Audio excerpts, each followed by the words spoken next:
1 Maccabees. Chapter 2. In those days, a priest from Jorib's family, named Mattathias, the son of John and grandson of Simeon, moved from Jerusalem and settled in Modin. He had 5 sons. John, who had the surname Geddi; Simon, called Thassi; Judas, called Maccabeus; Eleazar, called Avaran; and Jonathan, called Apphus. Mattathias saw the offensive actions against God that were taking place in Judah and Jerusalem. He said, "Horrible! Why was I born to see this? The ruin of my people, the ruin of the holy city. Why was I born to live there? When it was given over to the enemy, and when the sanctuary was given over to strangers. Her temple has become like a person stripped of honor. Her glorious equipment has been taken away into exile. Her babies have been killed in her streets. Her young people, by the enemy's sword. Is there a nation that hasn't taken away some part of her majesty, and seized upon her loot? All her adornment has been taken away. She is no longer free, but is instead a slave. Look! Our holy place, our beauty, and our glory have all been destroyed. The Gentiles have trampled them. Why should we live any longer?" Then Mattathias and his sons tore their clothes, and put on mourning clothes, and they lamented. At that time, the king's officers were enforcing the decrees to give up Jewish practice. They came to the town of Modin to make its people offer pagan sacrifice. Many from Israel came out to them, including Mattathias and his sons. Then the king's officers spoke to Mattathias. "You're a leader, honored and important in this town, and supported by sons and brothers. Be the first to come and do what the king has commanded, as have all the Gentiles, the people of Judah, and those who are left in Jerusalem.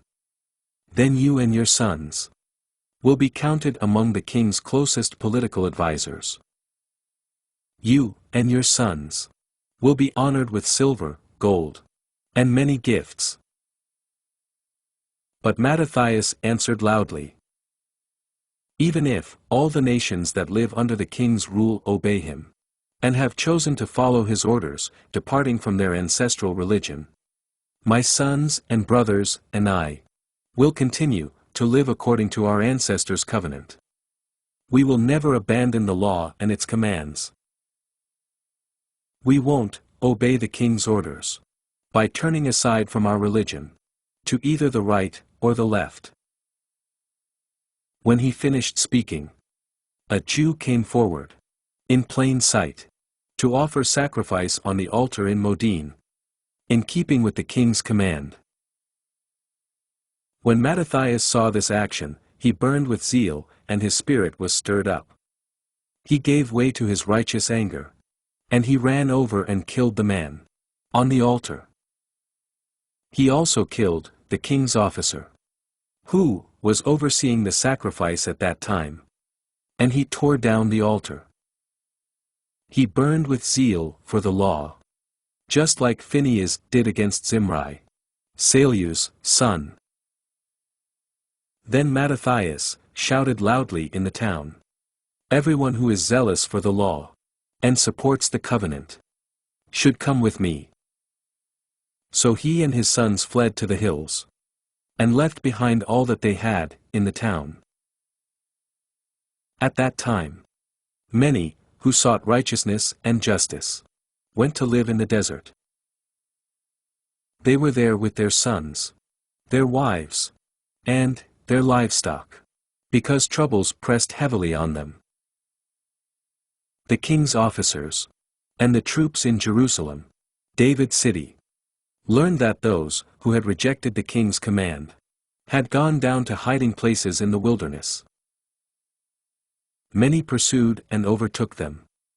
The king's military forces camped opposite them and prepared for battle against them on the Sabbath. They said to them, "Enough of this. Come out and do what the king commands, and you will live."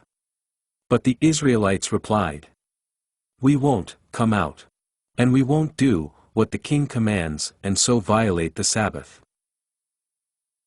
So the enemy immediately attacked them. Still they didn't answer, or throw a rock at them, or even block up their hiding places. They said, "Let's all die in our innocence. Heaven and earth testify on our behalf that you are killing us unjustly." So the troops attacked them on the Sabbath. They died, with their wives, and children, and livestock, as many as 1,000 people. When Mattathias and his friends learned about this, they deeply mourned for the dead. They said to each other, "If we all do as our people have done, and refuse to fight against the Gentiles for our lives and our commandments, they will soon eliminate us from the earth." So they decided that day, "We will fight against anyone who comes to attack us on the Sabbath.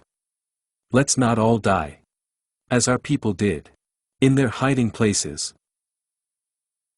At that time, a company of Hasidians, mighty warriors of Israel, united with them. They offered their lives willingly for the law. Others who became fugitives to escape their troubles joined them as well, and reinforced them. Together they organized an army. In their fury, they struck down sinners and renegades. Survivors fled to the Gentiles for safety. Mattathias and his friends went around, tearing down the altars to other gods. They forcibly circumcised boys whom they found uncircumcised within the borders of Israel. They hunted down arrogant people, and their missions were successful. They rescued the law from the power of the Gentiles and kings, and they never let the sinner regain power. Now the days drew near for Mattathias to die, and he spoke to his sons.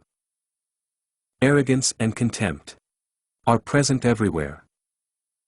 It is a time of ruin and raging anger.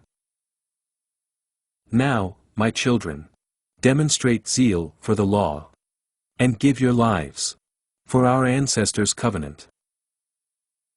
Remember the deeds of the ancestors, which they did in their day, and you will inherit great honor and everlasting remembrance. Wasn't Abraham found faithful when he was tested? And it was considered righteousness. Joseph kept the commandment in the time of his distress, and he became ruler of Egypt. Our ancestor Phinehas received the covenant of everlasting priesthood, because he was deeply zealous. Joshua became a judge in Israel, because he fulfilled the command. Caleb received an inheritance in the land, because he testified in the assembly. David inherited the throne of the kingdom forever, because he was merciful. Elijah was taken up into heaven, because he had great zeal for the law.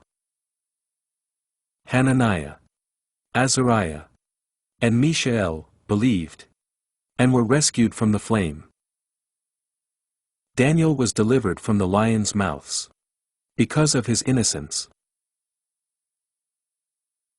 So you see, that from generation to generation, no one who continues to trust God will lack strength. Don't fear the words of sinners, for their glory will turn into dung and worms. Today, they may be exalted, but tomorrow, they can't be found, because they will have returned to the dust, and their plans will have vanished. My children, show courage, and grow strong in the law, because this will bring you honor. Look, here is your brother Simon, who I know is a man with purpose. Always listen to him. He will be your father. Judas Maccabeus has been a powerful fighter since he was a boy. He will command the army for you and lead the battle against the peoples. Rally around yourselves, all who observe the law, and avenge wrong done to your people. Pay the Gentiles back in full, and obey what the law commands. Then he blessed them, and joined his ancestors. He died in the year 146, and was buried in an ancestral tomb at Modin. All Israel mourned for him with sorrow.